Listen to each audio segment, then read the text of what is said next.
Good morning. I'm Linda Fontaine, your host for A Closer Look. Today we have the honor and privilege of having Christy Smith with Tanasi Arts and Heritage Center. Good morning. Well, good morning. Thank you for having me. Well, thank you for coming.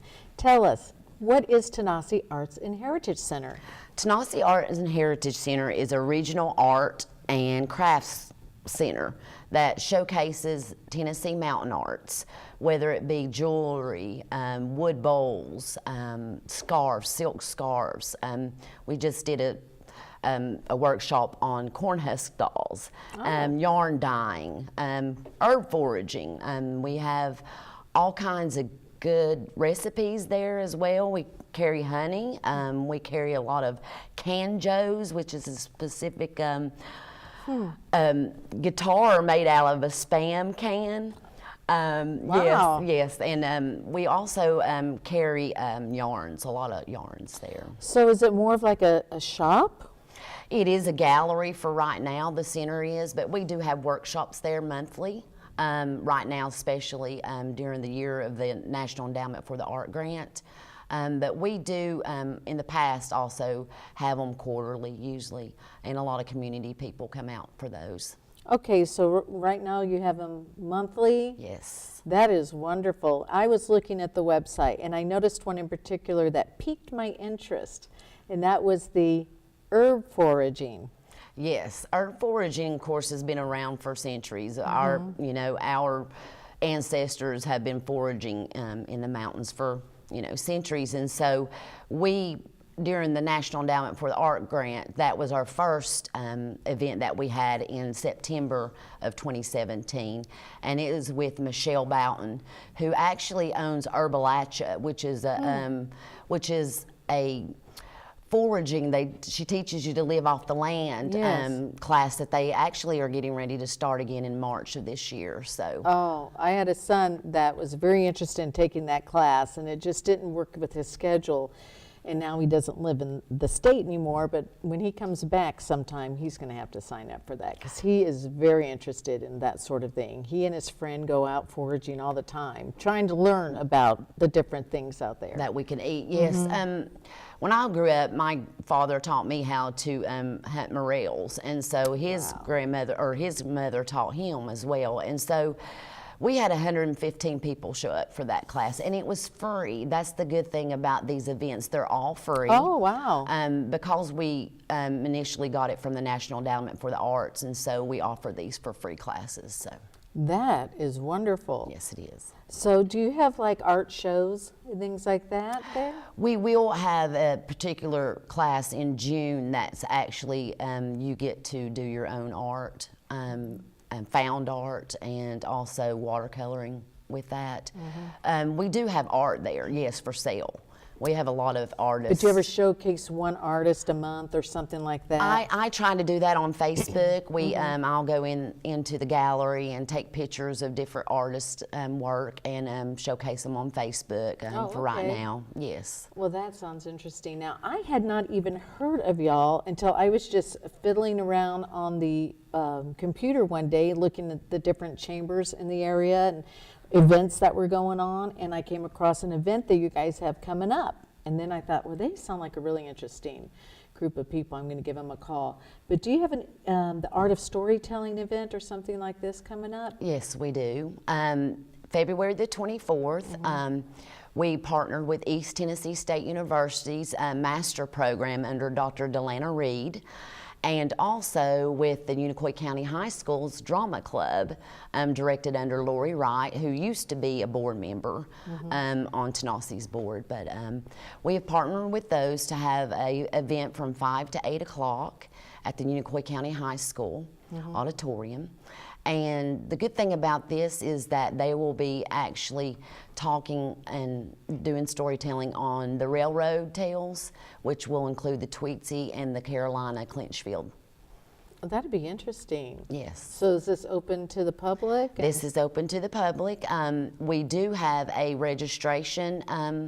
It's not recommended, it's not necessarily recommended, but we like to get the information for the people who are coming so we can keep them on our email list for future events. Oh, that's a good idea. Yeah. And so they can go to the Tanasi arts.org website, and there is a tab right there for registration for the event. Very good. How long has this Tanasi Center been around? Well, about 14 years ago, some like-minded individuals who love art and culture in the town of Unicoi came together and decided to develop the Art and Heritage Center. Right now, because we're temporarily housed in the Unicoi Information Center, we will eventually, hopefully, have a big building off exit 32. So travelers coming through, as well as the community and region, can enjoy art, can enjoy workshops, plays, music. So we want to be able to capture the mountain culture that we have. Yes, because I haven't seen too many museums around here that is dedicated just to the Appalachian art. I mean, we like to celebrate it around here in different ways, and it's part of different galleries, but this is neat. So is this mostly the heritage, is the Appalachian heritage and things like that? And I think that's wonderful to go and see that. Like you said, the Spam guitars and things like that that people used to make with yeah. whatever they had. Exactly. And that's what I think is really cool. I can't wait to come out and check it out, actually. So when do you think you guys will have your own building? It would be nice to be able to, we don't necessarily do a lot of fundraising right now, which we need to, to start fundraising more. But I guess it'd be great if somehow the state of Tennessee would actually help in preserving the arts and traditions of our mountains and with tax dollars and stuff. So, so it would be great. But grants don't necessarily. You're not able to actually get a grant to, to build you a building. So it would be great for someone who loves the arts and culture to be able to help us in, our future endeavors. So hopefully a kind-hearted big donation will come your way. Would be wonderful, I yes. see. So how am I just hearing about all this now? Does it just take a long time? Do you guys advertise very much? Or, because I kind of sought you guys out. In the past, we mostly did, I'm more local marketing, but now we are actually under the NEA grant, being able to focus more regionally marketing. And so the NEA grant's the National Endowment of the Arts Yes. grant. And you were instrumental in getting that grant, weren't you? Yes, a fellow board member, Court Lewis, and I both wrote the grant together. And and we were able to receive it. So, which was huge because it's a $25,000 grant, wow. And so, some people may not think that that's huge, but it is for our sure. town of Unicoi, a small town, but we like to be able to, reach regionally the people, and we've had a lot of people come all over the region to our events as well. So. Well, what has been some of the more popular events that you have? The earth foraging was huge, but we had mountain landscape photography with David Ramsey in September as well, and it was nice. Our corn husk stalls were really neat because you're able to take home a product. Yeah. And as well, during that session, they were able to learn how to dye their own yarn. And a lot of people do not realize how much, it doesn't really take a lot of time to actually learn how to do it. And so they were able to get that hands-on experience. And I think that they really enjoyed doing that. So, and we just finished a quilting class, learning how to make a table runner in January, and which that class was limited in number, but the women loved, they really enjoyed, all the participants loved coming home with a product in their hand. And they got to bring one too. And was that free as well? Yes. Wow. Free, yes. We were able to provide the event organizer, the person who's actually teaching the class, provide them $250 in materials. So that really helps tremendously. How fun is that? Yes. I did notice when I was looking on the website that the herb foraging, you had some videos, and there was a video of them panning the audience. And there was a lot of people there. I was curious because I thought, I wonder how many people are really interested in there. And it was packed. Yes. It was standing room, it looked like. It will be. And we will have future herb foraging classes, not only about foraging, but also how to make teas or how to make food. And we did that day.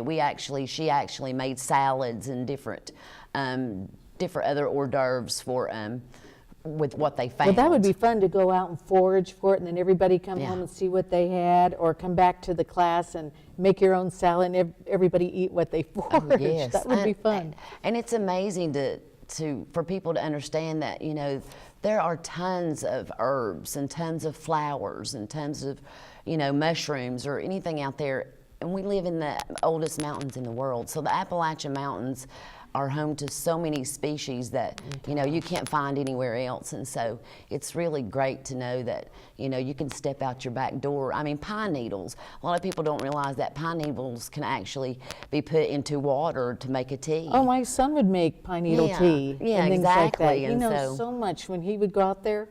I mean, I can't tell you how many times he would just go out with a cup and a knife and say, I'll be back in a couple of days. I just need to get to the mountain. And that's all he would take. And maybe he'd tie a blanket around his waist or something. And I was like, he's hardcore, man. I don't know how but he liked to challenge himself.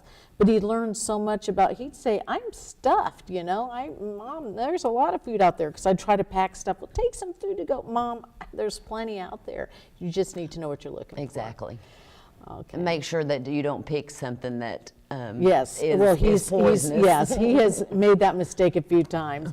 Okay, well, this is really interesting. I have a lot more questions to ask you. So we will be back in just a moment with more fun with Christy.